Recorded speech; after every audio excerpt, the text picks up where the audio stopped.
एक दफ़ा का ज़िक्र है कि किसी गांव में एक कंजूस आदमी रहता था। वो बहुत कंजूस था। एक दिन उसके घर उसका एक पुराना दोस्त आया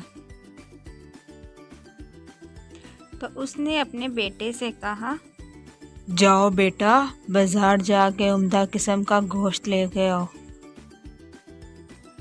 जी अब्बू, मैं अभी ले आता हूँ। और फिर वो बाज़ार की तरफ रवाना हो गए।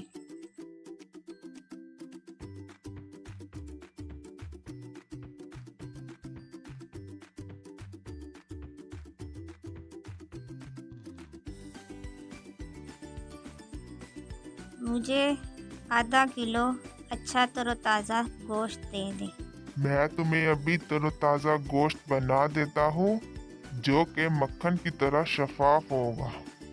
क्यों ना मैं जाके मक्खन ही ले लूँ जब उसने मुझे मक्खन जैसा ही गोश्त देना है। भाई साहब, आपसे मक्खन मिल जाएगा?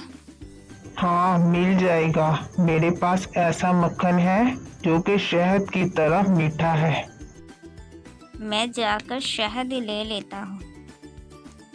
आपके पास जो उम्दा किस्म का शहद है वो आप मुझे दे दें। ऐसा शहद दूंगा जो कि पानी की तरह साफ शफाफ होगा।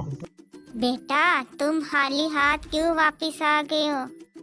अब्बू जी, मैं पहले गोश्त की दुकान पे गया तो उसने मुझे कहा कि मैं तुम्हें मक्खन की तरह शफाफ गोश्त दूंगा। तो फिर मैं मक्खन की दुकान पे गया तो उसने मुझे कहा कि मैं तुम्हें ऐसा मक्खन दूंगा जो कि गोया शहद जैसे होगा। फिर मैं शहद लेने गया तो उसने मुझे कहा कि मैं तुम्हें ऐसा शहद दूंगा जो कि पानी की तरह साफ शफाफ होगा। फिर मैंने सोचा कि पानी तो हमारे घर में मौजूद है तो क्यों ना फिर उसी से ही गुजारा कर लिया जाए। शाबाश बेटा, ये तो तुमने बहुत समझदारी वाला काम किया है। मेहमान इनकी ये सारी बातें सुन रहा था और वो बातें सुनने के बाद परेशान हो गया और वो वापस लौट गया कि कहीं मुझे रात को भूखा ही ना सोना पड़े।